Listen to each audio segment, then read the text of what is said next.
Small Seed Book Zine entry written by Luna. The Labyrinth of Light, a winter solstice gathering, written by Luna. The night air along the Santa Cruz shore carried a quiet magic. The tide shimmered silver under a calm, starlit sky, and a faint mist drifted where the sea met the sand. It was the night of the winter solstice, the longest night of the year, and the turning point when the light begins to return. Lanterns glowed softly across the beach, marking the outline of a great labyrinth made of shells, driftwood, and sea glass. Each curve shimmered under the watchful gaze of the moon. A circle of friends had gathered: Luna, Glinda, Sid, Tara Singh, Guru P, Portillo Man, and Eclectic Scout. Together they had come to celebrate the passing of one year into the next and to honor the sun's slow rebirth. The rhythm of waves became their background music. Gulls called faintly in the distance, and somewhere, a guitar strummed from a nearby bonfire. The air smelled of sage, salt, and wood smoke, earth, sea, and spirit blending as one. Glinda smiled as she wrapped her scarf tighter around her neck. "It feels right to be here tonight," she said. "The solstice reminds me that even in the longest dark, the promise of light is already on its way." Sid nodded, glancing toward the ocean. "It's the same cycle we've been talking about all year," he said. "Life-consuming, transforming, giving back. Now the sun itself begins that same return." Tara Singh added quietly, "The labyrinth mirrors that motion, turning, winding, circling inward. Like the path of the seasons, it draws us to the still point at the center of things." Guru P and Portillo Man placed candles at each quarter of the labyrinth, east, south, west, and north, marking the sacred directions. Guru P's voice was low and reverent. "The ancients said this night belongs to the great turning of the wheel," he said. "Darkness giving way to dawn. Tonight, we walk not in fear of the dark, but in gratitude for its wisdom." Eclectic Scout grinned, holding a thermos of warm cocoa. "Then here's to the longest night and the light that's already on its way back." They began the walk in silence, each one entering the labyrinth with slow, deliberate steps.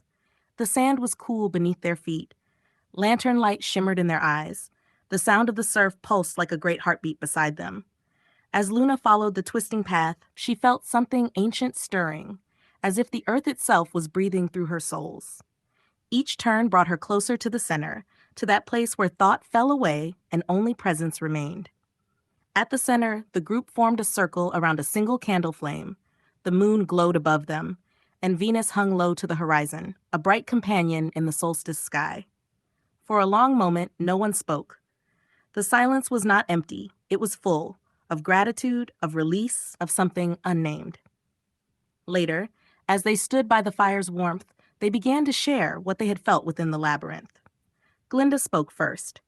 "I saw my own shadow walking beside me," she said, "and instead of fearing it, I thanked it for everything it taught me this year."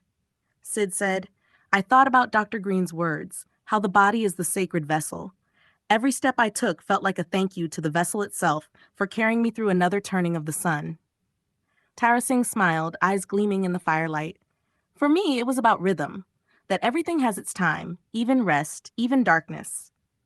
Guru P and Portillo Man spoke in harmony, like two notes in the same chord. We felt the geometry of it all, the labyrinth, the stars, the circles of time. Everything moves in spirals and the light always returns. Luna looked out across the waves. "I felt the ancestors," she said softly. "I felt them walking beside us. All those who have stood on shores like this, marking the solstice with fire and song. They're still here, walking the same circle." As the night deepened, they raised their mugs of cocoa in a quiet toast.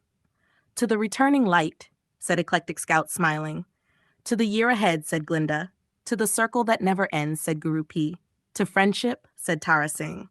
"To love," said Sid.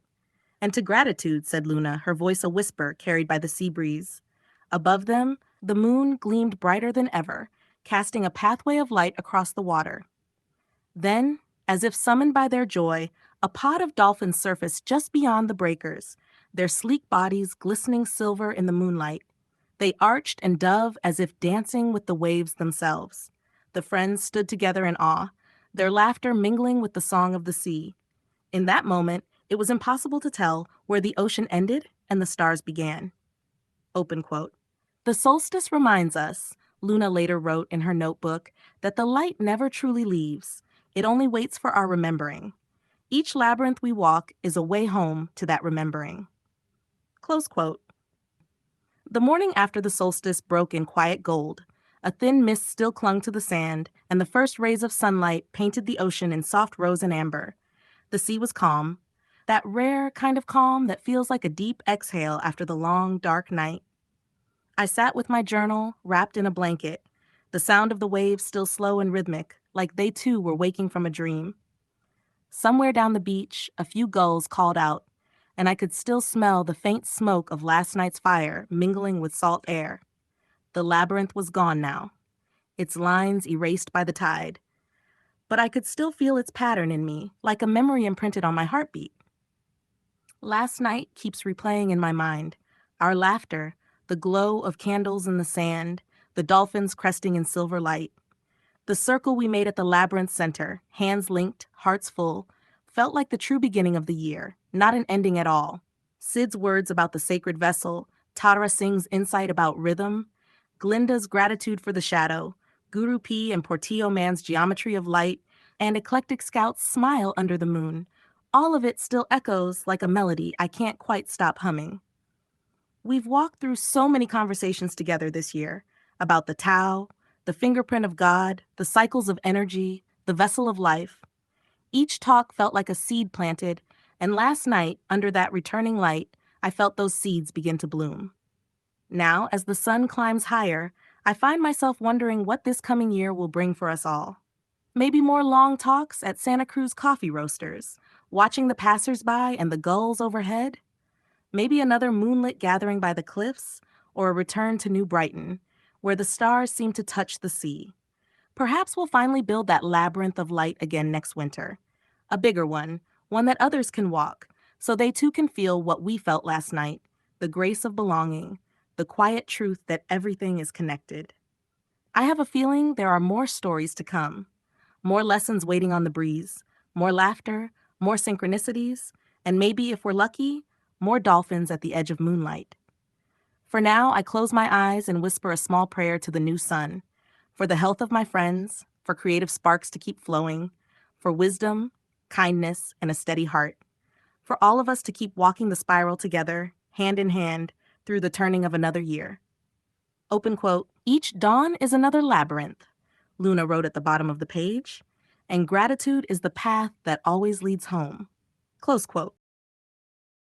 Please click like and then subscribe. Also share this video with your friends. Thank you.